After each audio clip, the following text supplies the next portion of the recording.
couple of you joining in online to push this, but we're celebrating the 8th edition, and with me in studio today, I'm very delighted to have Claire Mugabe, the marketing manager of the Uganda Tourism Board, who is going to give us a context of what this means and how excited we should be as a country. Good morning, Claire. Good morning. Happy New Year. Happy New Year.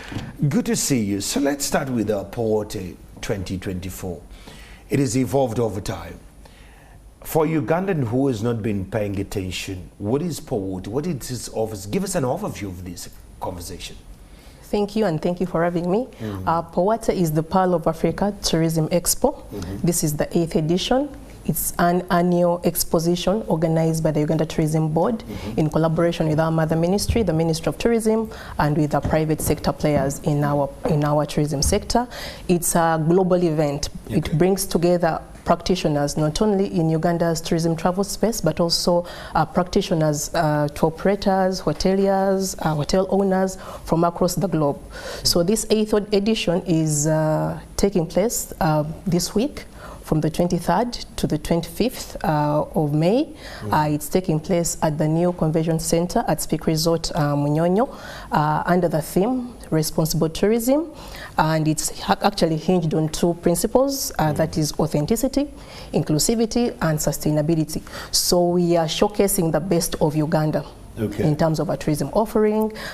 It's basically a marketplace that brings together. We are very excited as the organizers because Poate gives us a platform, a global stage that allows our local tourism operators to have a face-to-face interface with global tourism operators, the travel trade, people that we bring in from the US, from Canada, UK, people that they would ordinarily not be able to meet because they don't have maybe the budget to fly to the US to be able to network with these people. So Poate gives them a platform to have a physical interface to network, have conversations around business, so they get business partners, they're able to create business leads, and they're able to get global partners with whom to do to sell our tourism. Because in the space in which we operate, many, especially the global travelers, they do not book travel directly. Many of them don't come online to book a trip to Uganda. Correct. So they go to people that trade in African destinations. So they go to them and tell them, I want to go to Africa, can you recommend a good destination for me to go to? So we use Poate as a platform to create a physical interface between those Africa specializing operators in our markets of target across the world, to have networking sessions at Poate with our domestic operators, so that thereafter they are able to generate business to Uganda. We are particularly excited about this Poate because we are hosting over 70 buyers. We call them buyers because they buy into our product. So we are hosting over 70 carefully selected top-tier operators from across the world, and they're from the markets that bring in the biggest number of tourism receipts into our country. So they are flying in from the US, the UK, Canada, Germany. We're also selecting a few from the new emerging markets like India, Spain. They are coming to network with our people so that we get business from them. And whereas you had hinted about a couple of things here. One was responsible tourism. That took my attention. What is responsible tourism for those who are actually running in this tourism? I could be a tourist, but when I don't do responsible tourism, it's a new term for some of the tourists, especially Ugandan tourists here. Yes, it is, and thanks for that question. Responsible tourism basically means promoting and practicing tourism in a way that doesn't negatively impact the environment in which you're operating, the society, the local communities, because you find that most of our destinations of tourism, they are within the communities. Correct. So it's very important that whereas we set about promoting and aggressively bringing in tourism receipts, we do not negatively impact the community, the environment. And it's very important also that we contribute positively to the communities, the host communities of our destinations. So that's what we are looking at, and it's something that is really becoming an emerging trend worldwide. And as a destination, we need to position ourselves if we are to remain competitive and relevant in the tourism space, because there is an emerging niche of travelers globally, the responsible traveler, the green traveler, who will not come to your destination no matter how beautiful it is, because yes, we are gifted by nature as a country. We have a very diversified product offering, but if you're not seen to prioritize sustainability practices, in new promotion and new processes, they will not come to Uganda. So it's very important that we continuously educate our practitioners in the sector, but also Ugandans, because all of us in a way have a role to play in terms of sustainability practices. So we are using Powate to deeply root the agenda of sustainability, so that to use the platform to educate all our exhibitors. Actually, we even have awards this time around. Come on. We will be awarding exhibitors that are being seen to walk the talk of sustainability. So we look at how sustainable their showcase is at Powate, you know, their product, you know, the processes, their businesses, are they aligning their business practices to sustainability? Because like I said, we have that growing niche of travelers, and they are willing to pay a premium price for destinations that are seen to walk the sustainability agenda. So it's very important that we align ourselves and position ourselves as such for the longevity of our business. Amazing conversation. If you're just joining us this Saturday morning, I think this is a wake-up call for you. If you're in the tourism and you've actually been a part of this, Powate would be a platform for you. Maybe you know someone who is doing this. It could be another great reference for them to come and tap into these top-tier buyers. Carefully, she said, selected to make sure that they actually send our conversation further. Claire, evolving focus of the Expo. Powate has evolved significantly over its edition. And you've given us how the 8th edition, with its focus on responsible tourism, is transforming the narrative of Uganda.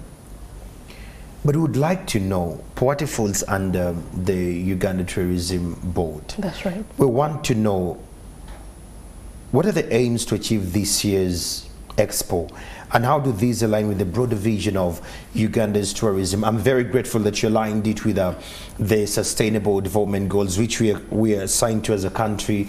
It falls under the NDP 3, which we're actually still running. But as UTB, what is your broader aim of Powate? Because there is tourism after Powate. What is UTB's goal here? Thanks for that question. Powate is actually well aligned to our marketing strategy. First of all, it's aimed at enhancing our visibility as a destination, at shaping the narrative around Destination Uganda, around the beauty of our country. If you go out there and try to ask anyone about Uganda, very few are going to tell you about Uganda from a tourism perspective. They'll talk about other things, maybe political and other things. Now we use platforms like Powate to redefine the narrative so that people look at Uganda from the lens of its beauty. So we use Powate to enhance top of mind awareness about the destination, which is Uganda in terms of tourism, what we have as a country. Many people have heard that Uganda is the Pearl of Africa. It's a statement that even us as Ugandans, we just throw around and we don't know what it means. So we use Powate as one of the vehicles to bring meaning to this statement. And I can tell you that everyone that comes to Powate lives after affirming that Uganda is indeed the undisputed Pearl of Africa. I forgot to mention that whereas Powate is starting on the 23rd to the 25th, we always bring in these people that we are hosting a week to the Expo. So they are precursor events to the event. Yes, and the precursor events involve taking them around on familiarization trips around the country in form of product testing tours. So a couple of, they're in different cohorts. Some are in the north, west. They're already here? They're here. They jetted in on the 17th and they hit the roads on the 18th. They are returning on the 22nd. So in that group there is travel trade, the top tier operators that I talked about, but also there is also top travel journalists that are also carefully selected from big media houses like the CNNs, the Al Jazeera, BBC, international, but also the regional. Because in terms of our select markets, we look not only at the global, Europe and Europe and the US and the UK, we also look at regional, markets like media Kenya. Yes, so they're already in the country. They're going around the country to see what it is that we have in terms of our offering, because our offering is very diverse, so that by the time they come to have networking conversations and business conversations with our people, they're already converted. They are preaching to the converted. So it's a part of the program. We also make sure, so it's a platform that basically drives conversations globally about Uganda's offerings. So the journalists that I'm talking about, even before they return from their trips, they're already putting out content. They're publishing, yeah, about Uganda. They're publishing things about the experiences they have seen, the uniqueness of our offering and the experiences. So by the time they come back, there is already heightened publicity about the destination. So with that, we intend to enhance the visibility of Destination Uganda, so that even if someone is not going to come to Uganda today or tomorrow, they know that there is such a beautiful country in Africa called the Pearl of Africa. So the first objective is heightened visibility, top of mind awareness for brand Uganda. Next is, of course, the business deals that I've talked about. Because, like I said, Powate is hinged around 3 pillars. One of them is inclusivity. So for us as the tourism board, we are very intentional about the people that we bring to this showcase. We even facilitate people from upcountry, the communities that are involved in our tourism, in the sector, people that have maybe the homestays that we're talking about before we came on the show. Yes, so we actually we facilitate their participation, so that we provide an inclusive stage that will give a woman that makes souvenirs down in Gulu a platform to interface with a potential buyer of their crafts from the US that they will potentially never meet physically, because they don't have the budget to fly to the US, to fly to Canada. So Powate is a very inclusive platform, and it helps us to reach every corner. It helps us to extend an opportunity to people that would otherwise not have had an opportunity to meet with such top quality buyers and potential business partners. And we are looking, the target for this port is to have at least 3,000 deals closed at port, or contracts signed. Yes, and aside, the other important thing to note is that aside from the people that we are hosting, that I've talked about, that are around the country right now, Powate has grown in prominence, because originally because this is the 8th edition. It's the 8th, yes. Yeah, the editions that we've had previously, you would mainly, on the exhibition side, you normally have the local exhibitors, that's players in our sector, hotel owners, the tour operators, travel agents. The usual. As time went by, we started to attract regional exhibitors that have understood that actually Uganda is a big source market for them, and also in turn, many Ugandans go to Kenya. We're actually the #2 source market for Kenya, second to the US. So they come. But do they allow us to equally go to Kenya to exhibit at times? Now that is, yes, we normally go. We go to Kenya in November. That's when they have their travel show. So what has grown in prominence, because we've seen a shift from having just domestic exhibitors to regional, and as I speak, the 8th edition has a good percentage of the exhibitors coming from India, coming from the UAE, and they're paying their own money to come and exhibit at Powate, so that they tap into, you know, the networks that we have, and they're able to generate business. So it's really growing for us. We have, as we speak, Powate is oversubscribed. We actually closed registrations at the start of this month. Never happened before, because yes, the stores are all taken. So many people actually are now coming in as trade visitors. Trade visiting means that you come to Powate, you don't have a stand, but you can actually have business networking sessions with whoever is exhibiting.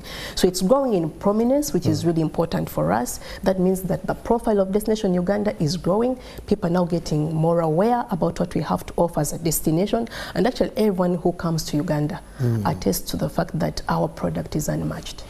I want to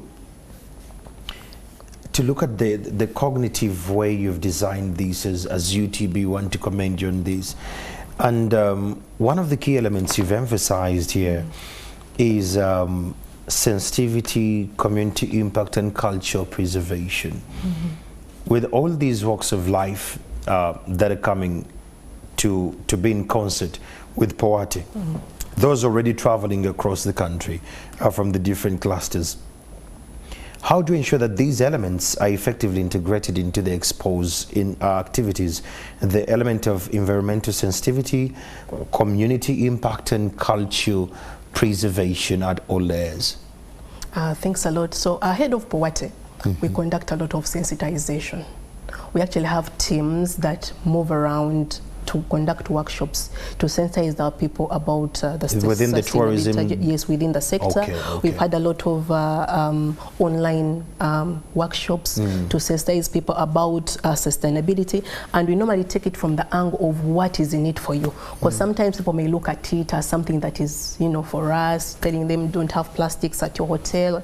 You know, if they don't understand what is in it for them and how it is going to positively impact their businesses, operationalizing it becomes very difficult. So we educate them from the point of what is in it for you, what do you stand to benefit as a business if you're seen to embed sustainable practices in your business plan and strategy.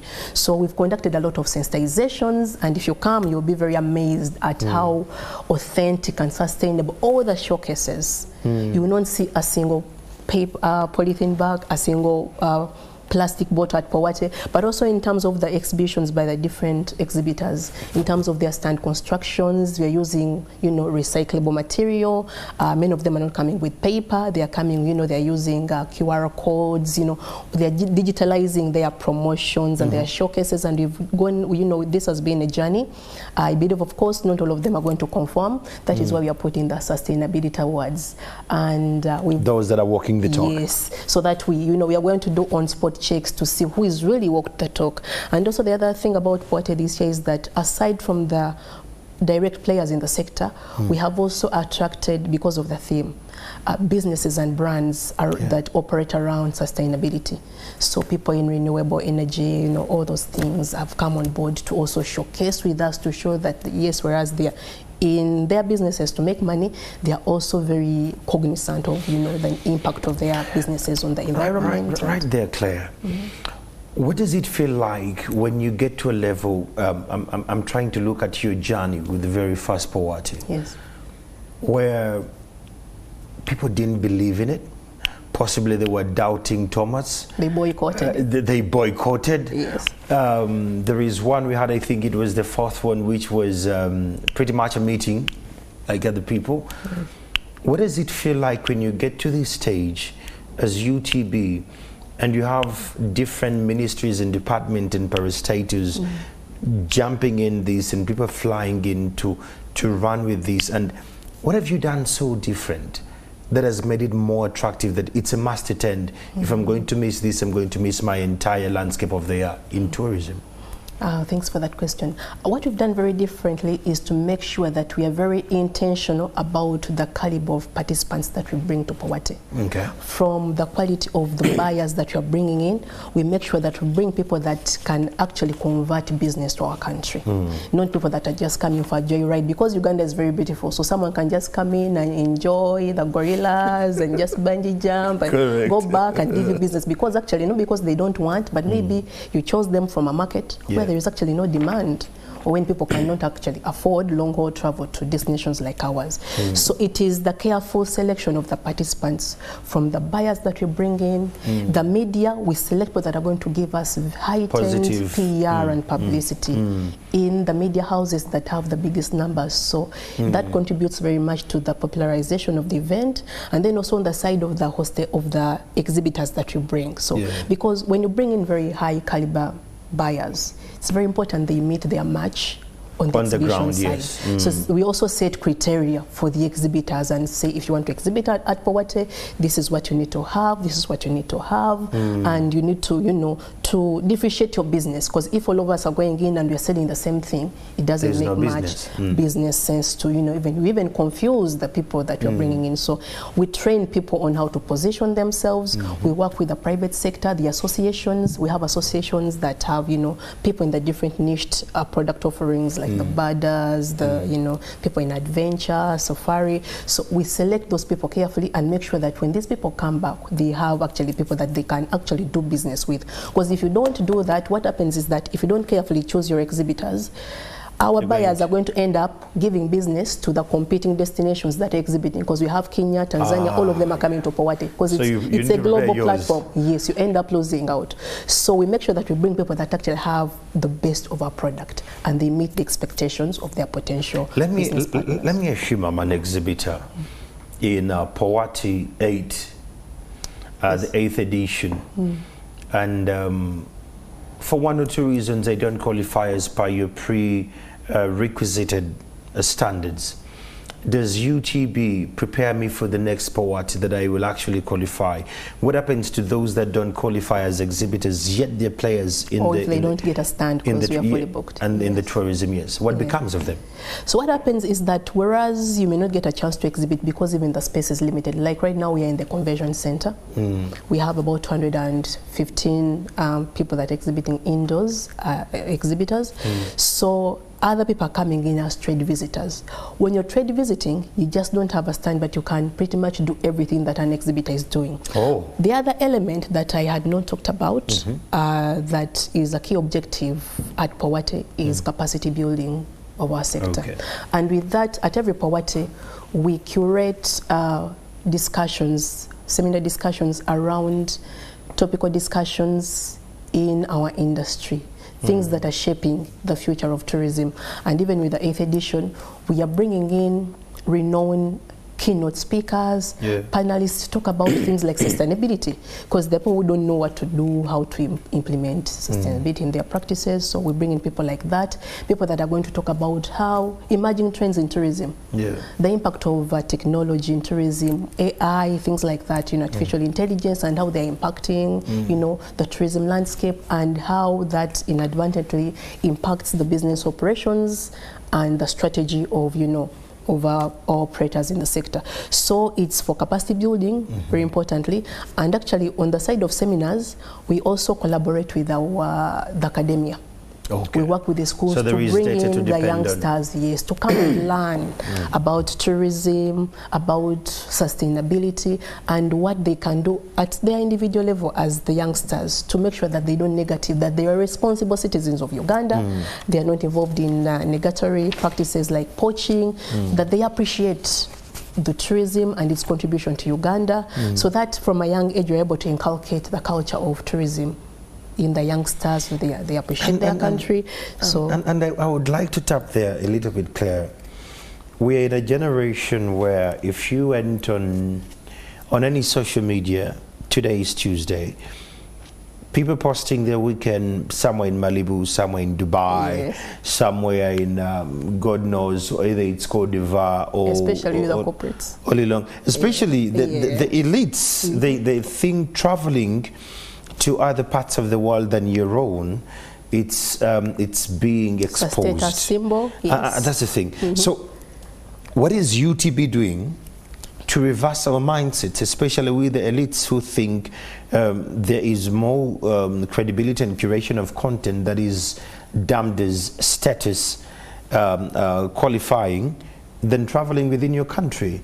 And beyond the parents, what are you doing with schools that we can be in position to set the mind and the narrative of the Ugandan youngsters that their country comes first when it gets to tourism? That's a good question, and you're spot on when you say that actually our corporates, the people that can actually afford to travel, they think tourism means going out of your country. Yet we've seen that destinations that actually are doing well in tourism, that are netting in the revenue, like the US, they net in about $1 trillion. From domestic travels, people moving just from one state to another. So if we are also to reap the full value from our sector, it's very important that we focus. We are very intentional in our pursuit of the domestic market, and I'm proud to say that since around 2019, after 2019 when we were hit by COVID, when the world was literally closed, and the only travel that people could do in Uganda was in Uganda. Within, yes. So as the tourism board, we rolled out a lot of domestic drives to basically tell Ugandans. First of all, we conducted research to find out why is it that Ugandans don't want to travel around Uganda. Yet actually from what we see, they have the money, because when you look at the numbers, they are the biggest source market to Kenya, to Rwanda, Dubai here, Rwanda. You know, they have the money, they can actually afford it. Some can't, but there's a good number of people that can actually afford it. So we went and conducted research, and from the findings, one of the things was like the mindset change. For someone to feel that yes, they have toured there, they have to be seen in the Maldives, or some actually wanted to travel, but they didn't know where to go. So there was a gap in awareness, information about the different places to go, and actually that's where we focused most of our effort, marketing effort. We rolled out back-to-back campaigns to date. I think you've seen our campaigns in collaboration with our ministry. Explore Busoga, explore Western Uganda, explore the North, Tulamblaze, yes, and all these drives are intended towards, first of all, getting Ugandans aware of what it is we have, what destinations we have around the country. How to get there is another issue that was brought to our attention from the market research, because some people want to travel, but they're saying how some of these places maybe are not accessible, we don't know how to get there. The roads are bad. We've worked on the roads. Some just didn't even know how to book a trip. They don't know, for example, if you want to go to Chobe, how do I go to Chobe? Do I first get there and then I knock at the gate? So we put that information there through drives. We used a lot of influencer marketing. We worked with a lot of domestic celebrities, local celebrities that are relatable, and they're putting out content in a relatable way so that people understand that actually travel is not for the financially affluent people. There was also a challenge around mindset that people think travel is for the Muzungu. For you to be seen as a tourist, you must be. And you know why that was coming? Because these destinations were going to, they were charging us in dollars. And there is one time I made a phone call to a destination in Entebbe, and I just wanted to go with my wife for Christmas. So when I called in and they told me that is going to be $1,500 per night. And I said, okay, I'm a Ugandan, I'm here, I'm not, and the lady said, yeah, that's our policy. And I said, can you give me that in Uganda? She said, it's dollars, boss. And she hung up. So I go on Twitter and I'm like, I so much wanted to go to this place, but the reception on the other side and the policies, they're just hinging against me. When I put that tweet out, I got 17 DMs of people who said, I no longer travel around Uganda because of this. But again, I challenged them. I said, you know what, we're just not going to give up on this. Can we try other spaces? Now that you've all been frustrated, we're a cluster of frustrated people. But we love Uganda, we're going to travel in another destination. Off we went, and all we needed was something that was close to water, with serene environment, but above all with a storyline we can relate to. That was our niche. Off we went, we found a place somewhere deep there in Kayunga. You have no idea the experience we got whenever we were asking for something and it was quoted in shillings. We could relate. We got this, we went to the community. They told us, when you come here, you have activity, you have to go to the community and serve the community. They dismember you with all the luxuries you have. They take away your phones, they put you in different clusters and teams of people you don't know, that you network from different tribes. And this was an experience actually I wanted. But what took me off from the very start, Claire, the $1,500. Were you also expected to pay in dollars? Yes, and that's what she was telling me. Yes. And when we went to this other place in Kayunga, it was in Ugandan shillings. And they gave us a range of where we can choose from. We can do this and this and that. It was more relatable for you. Yes, and when we came back on Twitter, we started to give our experience. That alone changed a couple of narratives on what we perceive as Ugandans. So while you are training the different industry players, does UTB have a call center training for those that pick up phone calls? Yes, we actually do that through our quality assurance department. Maybe the other thing I needed to mention is that within the purview of our mandate, there is an element of regulation of the sector. Aside from the promotion, we have the mandate to regulate our sector, to ensure that all operators conduct their business in conformity with minimum global standards. So we have a quality assurance, quality management department that deals with that, and those are some of the issues that they make sure that they train our people on. They inspect every touch point of our destination, not only the facilities, but the airport, the destinations, to make sure that people are operating in conformity with those minimum standards, that even the quality of service. But taking you back to the issue of the quoting in dollars, actually that was a very, very big hindrance in terms of uptake of domestic travel. And actually, people, what I think our players didn't understand is that just because I'm telling you to quote in shillings, I'm not telling you to discount for me. Just tell me the equivalent. That's it. So that it is a relatable conversation that we are having. Yes. So in the beginning, even us, when we were engaging them, they thought maybe we want them to give cheaper, you know, more You felt the affordable. resistance as a regulator. Yes, but then they understood. We told them it's very important for you to curate experiences, offerings for Ugandans from the product. Yeah. You cannot have, you know, it's not true that one shoe fits all. You know, you have to curate and customize offerings and have Ugandanized packages, like what you've talked about, something that someone will appreciate from, you know, from a Ugandan tastes and preferences perspective. But then also on the issue of the dollars, that was a very big hindrance. And actually, with time, people have understood, and many of them have put in place differentiated pricing for the different target clients that they're looking at, you know, so that they quote in a relatable currency. I love that, and the fact that it has actually come on board. What is in for the locals, the local communities that are heavily supplying and embedded in the community of tourism? There are those around the national game parks, there are those around the riverbanks, those around the lakes. Yes. And now that Powata is here, what is UTB doing to make sure that Powata doesn't stop at Munyonyo, but it trickles down to them, that the impact is felt, that even those that are not ready to exhibit today, in the next Powata, they're actually geared and excited to come through?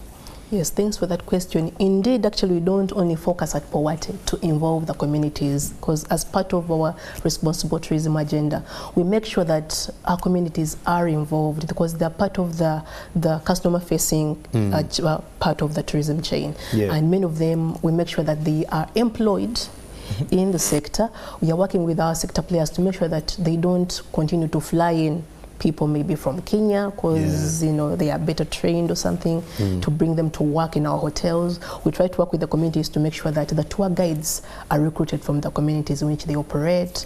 The people in the hotels, the workers, the staff, they're all recruited from the communities in which they work. And also we encourage these people to make things that they can sell to the tourists in form of souvenirs, in form of crafts.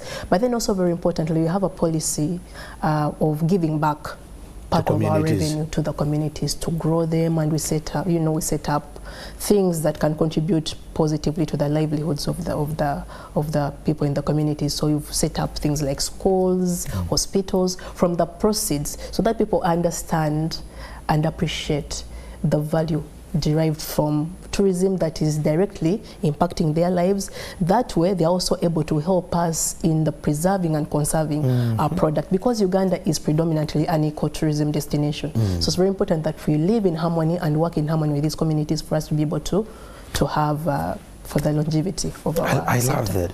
And what other programs do you have that are actually engaging with the community? And I'm very excited because the biggest crowd of our viewers are in the communities.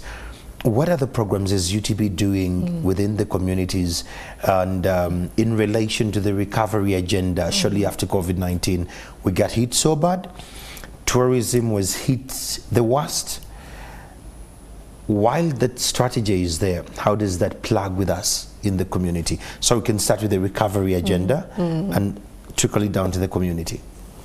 So in terms of our recovery agenda, our sector was obviously paralyzed by the pandemic. You know, everything came to a standstill.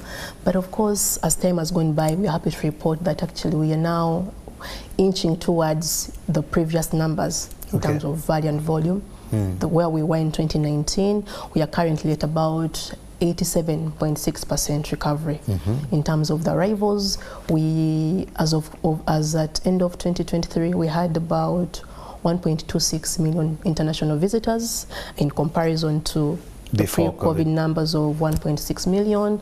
The revenue generated as at end 2023 was at $1 billion US, 1.02. Recovery 2019 we were at about 1.6 billion. So we're on the right trajectory in terms of recovery. The length of stay, we are seeing people staying longer in our country. Currently the average stay of a tourist is about 7.6 nights. Our goal is to grow that and increase that to about 11 nights. So we're on the right track, I can say, and our goal is to see that we are at full recovery by close of this year, and we believe that you're going to get there. 3 initiatives like Powate and UTV. I am happy to report that we've put in place a lot of initiatives that have led us to this, current, state that we are in terms of performance. First of all, the one thing that we worked on was the rebranding and repositioning of our destination. Yes. I think you believe you attended our launch or something? I did. When we launched, the president of Uganda officially launched the new Explore Uganda brand, the Pearl of Africa, in 2021. And we were very intentional in terms of our new desired positioning. Initially, we had other taglines, things like Visit Uganda, but we made the strategic move towards Explore Uganda. It is very intentional, and I'll tell you why. Initially, our marketing strategy was focused on recruiting new travelers to the country. Come to Uganda for 3-4 nights, go back, look for a new traveler. We are moving away from our recruitment strategy to retention. We want people that can come and stay longer in our country, because when you stay longer, you spend more money. And also, you're looking at repeat travels. We want to convert people that are going to call Uganda their second home. That way, we spend less in terms of our tourism, our resources. So you're moving away from our recruitment strategy to our retention strategy. And that is the way, and we are looking at value, the value from each traveler. And it's also aligns to our agenda of responsible tourism, volume versus value.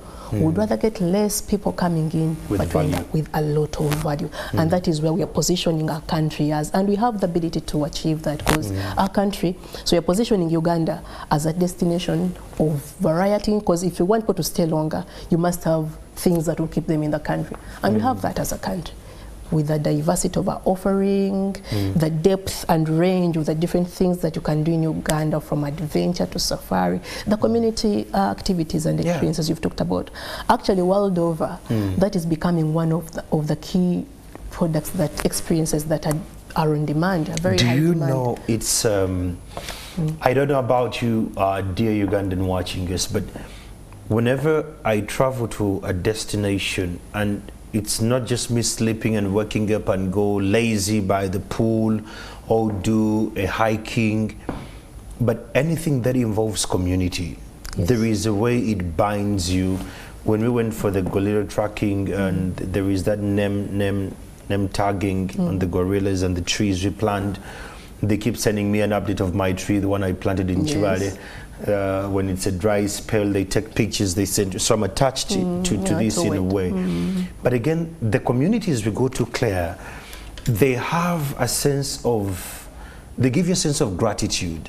That what you take for granted, at the end of the day, you reflect and you say, I have so much, and they have so little, yet they are happier than me. Very happy. So if tourism is embedded in that, and there is power in tourism, there is another tourism I got involved to. It's called the ghetto tourism. I got to learn about it off Twitter. So you wear your book, and once you book, they tell you we're going to go in the K zones. So that is Kawempe, Kalerwe, Katanga.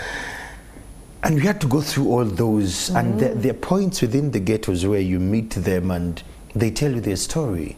And there is clean water there for you. You eat food with them. And there is so much talent.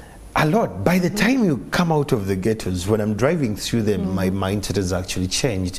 I realize that these are not failed Ugandans, they're struggling Ugandans, but they have quite a lot more gratitude than we have. Absolutely. So community embedding in tourism, I think it's such a good thing. And the more I read about it, I realized even Singapore tried it when they had their very first big convention, where their then national leaders said, arrange your home, organize your homes, you're all going to have residents, delegates staying in your homes. The home I stayed in when I visited Chibale, it's a homestead that had only 3 children, a father and a mother, but we used to wake up every morning and we went to milking. We were part of the entire ecosystem. That brings us closer. My question to you then is, as you're organizing all this and making sure that as Ugandans we actually get on board and we meet and match the national agenda, what are some of the challenges have you found with us Ugandans because you're playing your part. But where do we fail to meet the national agenda as Ugandans so that we can get to know our call to action to that? Yes, thanks for that question. The challenge that we meet with Ugandans mainly comes around shaping the narrative about the country, which inadvertently then affects the overall image of Uganda. A lot of Ugandans take to social media to express their disgruntledness about so many things. So that way they end up impacting very, very immensely the image of the country in a negative way. And many of them don't realize that maybe they think they're speaking to the government or to, you know, whoever they think they're addressing. It's a global village. But at the end of the day, their actions are very, very, very detrimental to the marketing efforts, to, you know, and to me, actually, that's one of the things that I want. It's a call to action for all Ugandans. It's very important that we tell the positive story about the country. It is very, very important that we say, you know, we put aside one of the key things that brings us together is the beauty of Uganda. Every Ugandan, no matter how disgruntled they are about whatever it is, we have something to laugh about. And one thing that brings us together is the beauty. Everyone accepts and agrees that Uganda is indeed beautiful country. And actually, they are very proud of it when it comes to the beauty of the country. So it's very important that we tell a beautiful story about our country, because, you know, at the end of the day, if a potential traveler hears you, a Ugandan, saying very bad things about Uganda, about the state of your roads and so many things, you know, it will not matter how much marketing UTB, because they will say, oh no, that's the government. Of course, they're going to say good things about, you know, that's our mandate, you're doing our job. So your narrative is more believable. So it's very important that you speak positive things about the country. And actually, as a brand ambassador, every Ugandan where you are, whether you're in the diaspora or here at your place of work, if you get a minute, you're a brand ambassador of Uganda, talk about what it is that you have the to beautiful offer part of your country. So that's one of the challenges. The other challenges are in our macro marketing environment, and we really have no control. Things like the pandemics, no matter, you know, they come and disrupt your whole tourism promotion agenda. Like the pandemic, when it came, you know, our hands were tied, you know, painful. Because, you know, so such things can really, you know, affect our plans and upend, you know, the trajectory where we are. But we have, if things continue to move, you know, the way they are moving, where we are right now, we are thrilled with the results. And I cannot say that all this glory comes to UTB. I want to take this opportunity to thank our private sector. They play a very, very, very big role in the promotion of our country. Whereas tourism, our sector is government-led, but it's really, really 100% driven by the private sector players, because they are the customer-facing value chain element of the value chain. You know, that's where the rubber hits the road. So they are the ones that own these facilities. They are the ones that actually do the selling. Because even when you go to Powate, it is them that are going to have these big meetings with our people. So they play a very core role. That's why we invest a lot of time in building their capacity, in making sure that we inspect their facilities, educate them on what it is they need to have, the level of customer service, the expected level of service, you know, across the different places. The other thing I wanted to mention, Andrew, is that Powate is not only focusing on leisure tourism. Correct. We are also looking at the business traveler. So we are striking a balance between promoting leisure travel and business travel, which is MICE, the meetings and the conferences. And among the 70 people that I told you that we are hosting at Powate, 10 of them are people that book meetings and conferences globally. So they are meeting planners, conference planners. They are coming in, first of all, to inspect. They are also on those tours, the product testing tours. Do we qualify they are inspecting for our facility, yes, to say that if I have, for example, a conference of 3,000 people, can I bring them to Uganda? Does Uganda have the ability to host such a conference? Do they have the amenities that meet the expectations of this caliber of people that we are bringing? So they're also going around the country to see the conferences that we have. And we are especially happy this time around and thrilled that we've always hosted Powate in the tents at Speak Resort Munyonyo and at Serena. This time around we are in the convention center. New brand, the new location. Yes, and it's changed the narrative around conferencing in Uganda. We are currently ranked number 7 in Africa in terms of destinations. Nice. And we believe that with the unveiling of the new convention center, because that is where meetings are supposed to be happening, so it's growing the profile of our destination in terms of business tourism. The people that we brought in also book incentive travels, because when people come for business, after that they want to tour the country. So also weaving that element to show people. We call them incentive travels. When you're done with your conference, pre or post your conference, you're able to tour the country. So we are curating packages that are also going to be on showcase at Powate for people to know, if I came for a conference in Uganda and I have maybe a 2-hour break or 1-day break, where can I go around the country? What city tours can I do around Kampala, Jinja, different places? So it's looking positive for us, and we can't wait. I love that. Beyond Powate 2024, what does the future look like for tourism if each one of us is involved in the agenda of sending the national narrative? The person watching us on the other side, you and I and any other Ugandan who believes in this narrative that tourism is everyone's business. What does the future look like from UTEB's kind of vision? The future is very bright for tourism. Very, very bright, because first of all, there is a lot of goodwill right now for tourism. In the beginning, a lot of people thought that, a lot of stakeholders thought that maybe because Uganda is very beautiful and gifted as a country, it is self-selling. People are going to come to Uganda just because it's beautiful by default. But people have actually understood that we are trading in a very, very competitive landscape.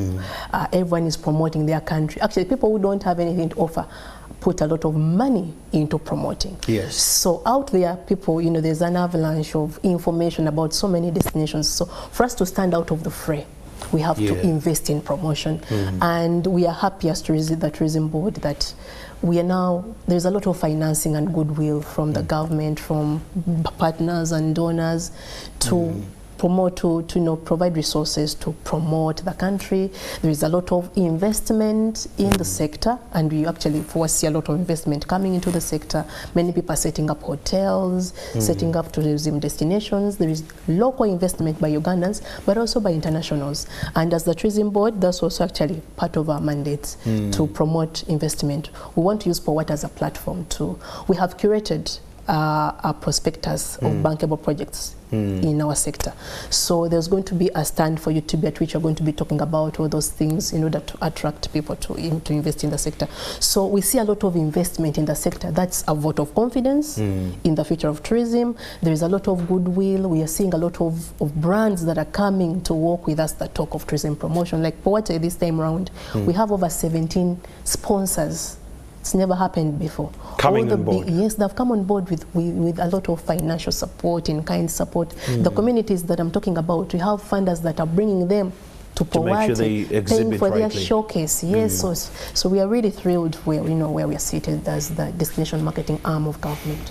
It's exciting. Claire, as we're finalizing this conversation, it's going to be in Munyonyo. It feels to be a great agenda which is going to trickle down to me as a Ugandan. If I just want to attend as a Ugandan, how much do I pay to attend? Do I have to pay, or it's only by invite alone for those who are going to attend? And what times does it start if I'm going to come? Yes, Powate is everyone's business. Entrance fee for the general public is 10,000 per day, and the gates are open from the 23rd, which is Thursday this week, to Saturday. So the general public, people you'll be free to walk in with your 10,000. We shall have a registration center and a point where you pay that money and you walk in. That 10,000 is per day. So if you come in Thursday, you pay 10,000, and that gives you access to everything that's happening in Powate. You can attend the seminars, you can go to the exhibition hall, you can go to we have an area where we are having the culture showcase, because like you also mentioned it, that's becoming a very big product. It's really so we are setting aside a special showcase. It's being powered by UBL. We are bringing our tourism clusters from across the country. It's very, very cultural. We are dubbing it the Powate Culture Village, the Osna Culture Village, because it's powered by UBL. And you're going to be showcasing everything about the diversity of our culture.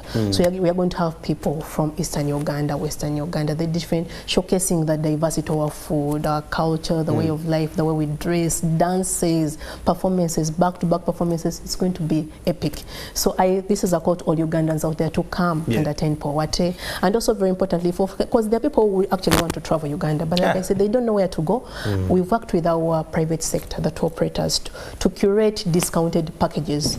They're going to be on offer at Powate. So if you come in as a Ugandan, you will find offers, you know, for family travels, even the corporates. Many people have their retreats within Kampala because they don't know where to go. So all that information is going to be there, the packages, you know, NTV, your end of your party. You can take it out of the surrender to maybe a protected my boss area. is listening. Madam Sira, you're hearing that.